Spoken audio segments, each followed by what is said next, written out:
Hello everyone, welcome back to web study classes. So guys, आज इस lecture में हम प्रैक्टिस करेंगे 5 एमसीक्यूज और ये 5 एमसीक्यूज हमारे होंगे from the topic buying behaviour. Right, ये एमसीक्यूज आपके यूजीसी नेट कॉमर्स मैनेजमेंट दोनों के लिए ही काफी बेनिफिशियल होंगे। इसके साथ ही these MCQs are also useful for the assistant professors and state eligibility test exams. So start करते हैं हमारा आज का ये session on 5 MCQs related to buying behaviour.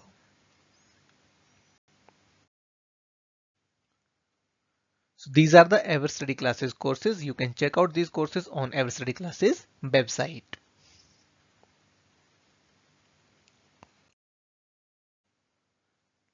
सबसे पहला हमारा यहाँ पर क्वेश्चन है। The question is, which of the following statements is or true about consumer behavior? So consumer behavior के बारे में कौन सी स्टेटमेंट सही है, ये आपको यहाँ पर बताना है। राइट, देखिए पहली स्टेटमेंट में यहाँ बोला जा रहा है consumer behaviour is the study of micro economics.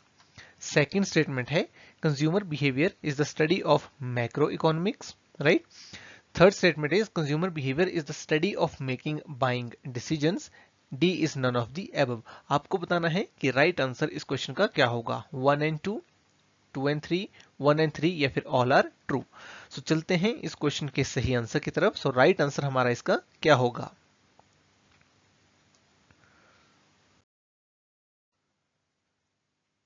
So the right answer will be option number C, which is 1 and 3 only. अब ये क्यों है ये हम यहाँ पर डिस्कस कर लेते हैं। So देखिए यहाँ पर तीन स्टेटमेंट्स मेनली हमारे पास दी हुई थी, फोर्थ तो नॉन ऑफ दी एबव है। राइट, सबसे पहले बोला जा रहा है कि consumer behaviour is the study of micro economics. Right, so but is micro economics जो स्टडी करती है इंडिविजुअल्स को, जो स्टडी करती है हाउस होल्ड को। राइट, सो कंज्यूमर बिहेवियर को भी जब हम स्टडी करते हैं we are concern with individuals, we are concern with the households. Right, second बोला जा रहा है consumer behaviour is study of macro economics. तो ये स्टेटमेंट हमारी गलत है। गलत ये स्टेटमेंट क्यों है, क्योंकि मैक्रो इकोनॉमिक्स में हम क्या स्टडी करते हैं, हम मैक्रो फैक्टर्स को स्टडी करते हैं। राइट, मैक्रो फैक्टर्स जैसे कि हमारी inflation, interest rates, exchange rate, globally क्या हो रहा है। राइट, सो उसका हमारे कंज्यूमर बिहेवियर से लेना देना नहीं है, इसलिए कंज्यूमर बिहेवियर हमारी मैक्रो इकोनॉमिक्स की स्टडी नहीं है। सी में बोला जा रहा है consumer behaviour is the study of making buying decisions. तो यस, बाइंग डिसीजंस को हम कंज्यूमर बिहेवियर में स्टडी करते हैं। तो सी भी हमारा यहाँ पर सही होगा, इसलिए हमारा राइट आंसर हो जाएगा 1 एंड 3 ओनली। राइट,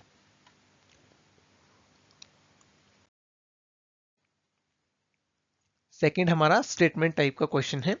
पहली स्टेटमेंट हमें यहाँ पर दी गई है, culture refers to the set of values, ideas and attitudes that are accepted by a homogeneous group of people and transmitted to the next generation. Second statement is culture determines what people bear, eat, reside and travel. And third statement is international marketing does not impact culture. तो हमें बताना है कौन सी statement यहाँ पर सही है और कौन सी स्टेटमेंट गलत है। राइट, सो क्या होगा इस क्वेश्चन का राइट आंसर।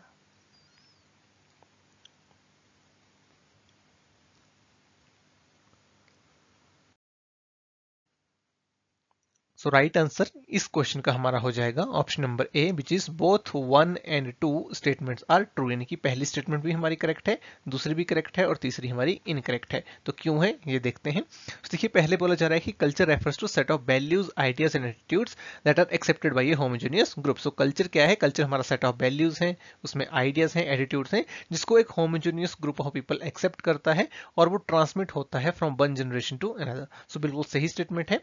सेकंड स्टेटमेंट में बोला जा रहा है कि culture determines but people bear, eat, reside and travel. Yes, हमारे कल्चर के ऊपर ये डिपेंड करता है कि हम क्या पहनते हैं, हम क्या खाते हैं, किस तरह से हम रहते हैं, किस तरह की जगहों को हम ट्रैवल करते हैं। It also depends on our culture.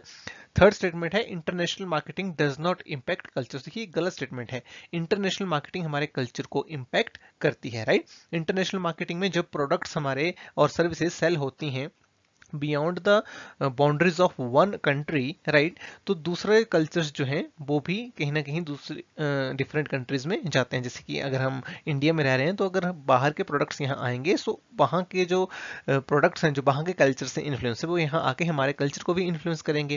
Right, जैसे बहुत ही पहले के टाइम में वेस्टर्न प्रोडक्ट्स को इतना इंडिया में हम यूज नहीं करते थे, आज की डेट में हम वेस्टर्न प्रोडक्ट्स को यूज करते हैं। सिमिलरली बहुत सारे इंडियन प्रोडक्ट्स जो है वो दूसरी वेस्टर्न कंट्रीज में सेल हो रहे हैं। Right, so international marketing does impact the culture. Right. इसलिए हमारे यहाँ पर स्टेटमेंट 1 और 2 ही सही है और तीसरी गलत हो जाएगी।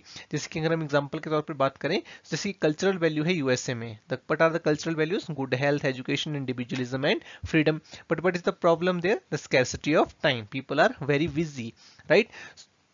तो हमारा जो कल्चर है it impact so many things, हमारा रहने का तरीका, हम क्या खाते हैं, किस तरह का हमारा एटीट्यूड होगा, इस सभी चीजों को इम्पैक्ट करता है and it has very important role in the buying behaviour of individuals. Third हमारा असर्शन रीजन का सवाल है। देखिए असर्शन में यहाँ पर बोला जा रहा है कि purchase decisions are not based on how customers perceive prices what on the marketers stated price, यानी कि जो हमारे परचेज डिसीजंस होते हैं वो कैसे कंज्यूमर प्राइस को परसीव करता है उसके ऊपर डिपेंड नहीं करते हैं, those depends on the marketers stated price. और रीजन कह रहा है कि customers may have lower price threshold below which price signal inferior और unacceptable quality and an upper price threshold where the product appears not worth the money, right। तो हमें बताना है कि इस क्वेश्चन का राइट आंसर क्या होगा। जल्दी से बताइए क्या होगा इस क्वेश्चन का राइट आंसर।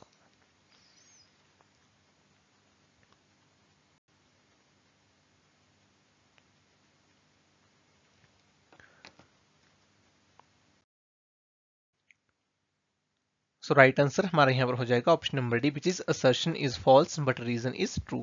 अब ये कैसे है देखते हैं। सो देखिए असर्शन में यहाँ पर बोला जा रहा है कि जो परचेज डिसीजंस होते हैं वो कस्टमर कैसे प्राइस को परसीव करता है उसके ऊपर बेस्ड नहीं होते, वो बेस्ड होते हैं सिर्फ और सिर्फ मार्केटर स्टेटेड प्राइस के ऊपर। तो ये स्टेटमेंट हमारी गलत है। क्यों गलत है? क्योंकि कंज्यूमर क्या प्राइस परसीव कर रहा है it is very important, right. उसके हिसाब से हमें कई बार प्राइसिंग करनी पड़ती है। और आपने एक प्राइसिंग टेक्निक भी पढ़ी होगी जिसको हम परसीव्ड वैल्यू प्राइसिंग बोलते हैं, जहां पर मार्केटर उस प्राइस को सेट करता है जो कंज्यूमर को लगता है कि हाँ ये पर्टिकुलर प्राइस सही है, right.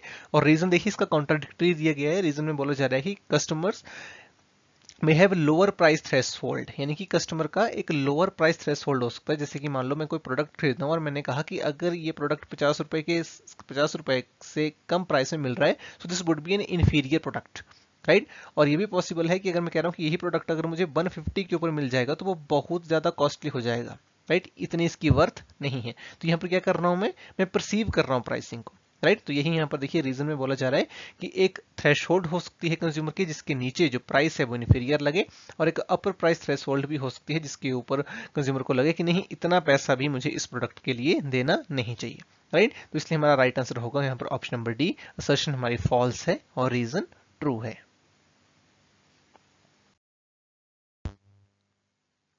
Our next question is related to the match the following type, right। हमें यहाँ पर लिस्ट 1 दी गई है और लिस्ट 2 दी गई है, राइट। सो लिस्ट 1 में we have 4 types of buying behavior, जिसमें हमारे पास है complex buying behavior, dishonest buying behavior, habitual buying behavior and variety seeking behavior, right. और लिस्ट 2 में हमारे पास एक्सप्लेनेशन दी हुई है। हमें इस टाइप ऑफ बाइंग बिहेवियर को इस एक्सप्लेनेशन के साथ यहाँ पर मैच करके बताना है कि इस क्वेश्चन का राइट आंसर क्या होगा। सो जल्दी से बताइए क्या होगा इस क्वेश्चन का राइट आंसर।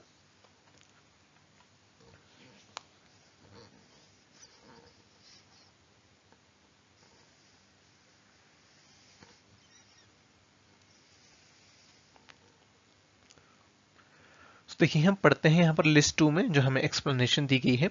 सबसे पहले देखिए बोला जा रहा है consumers here generally buying different products not because of dissatisfaction but mainly with an urge to seek variety, right. तो यहाँ पर बोला जा रहा है कि जो कंज्यूमर्स हैं वो डिससेटिस्फेक्शन की वजह से प्रोडक्ट्स को दूसरे प्रोडक्ट्स को नहीं खरीदते, वो वैरायटी सी करने के लिए प्रोडक्ट्स को खरीदते हैं। तो ये हमारा बहुत आसान हो जाएगा मैच करना। वैरायटी सीकिंग बिहेवियर ये जनरली किस टाइप के प्रोडक्ट्स में होता है? ये हमें जनरली देखने को मिलता है जैसे कि कॉस्मेटिक्स होते हैं। तो कॉस्मेटिक्स में जनरली कंज्यूमर शो करता है वैरायटी सीकिंग बिहेवियर। वहां पर इसलिए नहीं कि उसको जो पहले वो प्रोडक्ट यूज कर रहा है वो खराब लग रहा है, वो वैरायटी को सीक करने के लिए नया प्रोडक्ट कई बार ट्राई करता है, राइट। सेकेंड हम देखते हैं consumers are highly involve in the purchase decision, consumer will research thoroughly before committing to invest. देखिए यहाँ पर बोला जा रहा है कि कंज्यूमर जो है वो बहुत ज़्यादा सर्च करेगा प्रोडक्ट के बारे में और हाईली इन्वॉल्व होगा परचेज डिसीजन में। ये कहाँ होता है? ये होता है हमारे कॉम्प्लेक्स बाइंग बिहेवियर में, जहाँ पर कंज्यूमर जो है वो हाईली इन्वॉल्व भी होता है और जो हमारे प्रोडक्ट्स में जो डिफरेंसेस हैं वो भी काफ़ी ज़्यादा होते हैं। जैसे कि फॉर एग्जांपल अगर आपको एक लैपटॉप बाई करना है तो जो प्रोडक्ट्स हैं उनमें भी वहाँ पे डिफरेंस रहेगा और कंज्यूमर इन्वॉल्व भी रहेगा, क्योंकि हाई यहाँ पर काफ़ी ज़्यादा मनी जो है वो इन्वॉल्व है, राइट। तो यहाँ पर हमारा 1 के साथ मैच हो जाएगा 2। थर्ड में देखिए दिया गया है there is a low availability of choices with fewer significant differences among the brands. In this type a consumer buys a product that is easily available. Consumer उस प्रोडक्ट को बाई करता है जो इजीली अवेलेबल होता है, right. जो differences हैं वो काफी कम होते हैं, तो और जो अवेलेबिलिटी ऑफ चॉइसेस है वो भी कम है। तो ये कहाँ होता है? ये डिसोनेंस बाइंग बिहेवियर में होता है। लेकिन यहाँ पर भी कंज्यूमर की इन्वॉल्वमेंट हाई रहती है क्योंकि प्राइस ज्यादा रहता है। जैसे कि for example furniture, right.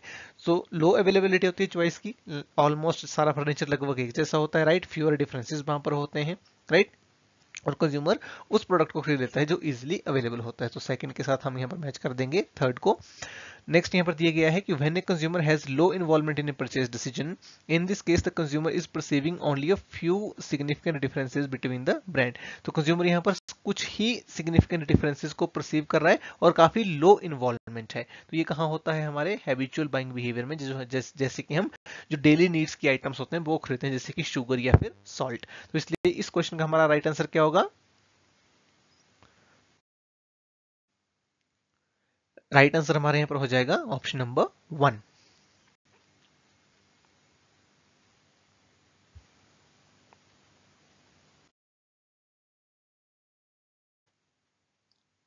Now we have fifth question. The question is soft drinks, ice creams, chocolates and biscuits are products that fall under dash buying category. तो हमें यहाँ पर बताना है कि जो ये सॉफ्ट ड्रिंक्स होते हैं, आइस क्रीम्स हैं, चॉकलेट्स हैं, बिस्किट्स हैं, ये किस कैटेगरी के अंदर जो है वो फॉल करते हैं।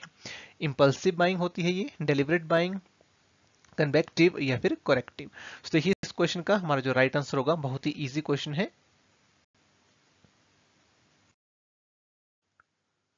राइट आंसर हमारे यहाँ पर हो जाएगा ऑप्शन नंबर ए, यानी कि इंपल्सिव बाइंग। देखिए जो हम सॉफ्ट ड्रिंक्स खरीदते हैं, आइसक्रीम्स होती हैं, चॉकलेट्स होती हैं, बहुत बार होता है कि हम प्लान करके इनको नहीं खरीद रहे होते हैं, हम जाते हैं कुछ और खरीदने हैं लेकिन खरीद साथ में इस तरह के प्रोडक्ट्स भी खरीद आते हैं। जैसे कि फॉर एग्जाम्पल आप एक पर्टिकुलर शॉप पे गए, आपको वहां पर जो है वो राइस खरीदने थे, आपने राइस खरीदे और वहां पर बिस्किट के पैकेट भी शेल्फ पे रखे हुए थे। आपने देखा कि हाँ ये बिस्कुट तो मुझे पसंद है, चलो इसको खरीद लेते हैं। तो इस तरह की बाइंग को हम क्या बोलते हैं? Impulsive buying, right. जो हमने प्लान करके नहीं खरीदी।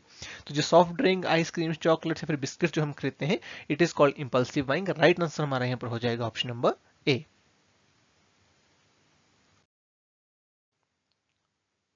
So now I have homework for you. Homework is which consumer decision making process reflects a high level of purchase involvement. आपको इस क्वेश्चन का आंसर जो है वो ढूंढना है और इसका आंसर देना है कमेंट सेक्शन में, राइट। ये कंज्यूमर डिसीजन मेकिंग प्रोसेस में किस कंज्यूमर डिसीजन मेकिंग प्रोसेस में जो कंज्यूमर है वो हाई इन्वॉल्वमेंट जो है वो रिफ्लेक्ट करता है, राइट।